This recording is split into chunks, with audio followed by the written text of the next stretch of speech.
besides my own circuitous vocational search, religious life, single life, exploring the priesthood, and finally marriage, which I've shared in earlier reflections, I've known many others who were just as lost and confused as I was, about knowing the will of God for their lives.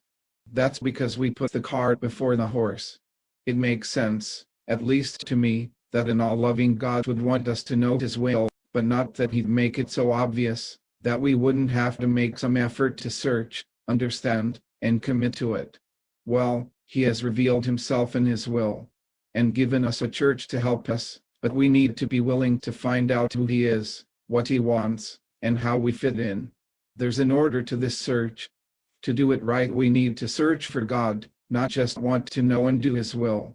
Since God is love, we can compare the ideal relationship with Him to a spousal one. The point of married love isn't just to do what another wants, it's to grow closer to the other until we're in union, or as Jesus said, the two shall become one. Just as a horse pulls a cart, and not the other way around, we must let God guide our lives, not just fit Him into ours. If we're more worried about whether we're called to one vocation over another, than being in union with Him, then we'll stay lost and confused. I shared that when I entered the seminary at 18, I was surprised that there was daily Mass. If I was really serious about loving God, I would have been going to daily Mass anyway.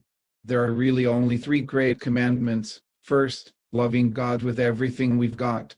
Next, loving our neighbor as ourselves. And finally, loving one another as Jesus loves us, giving His life for our salvation.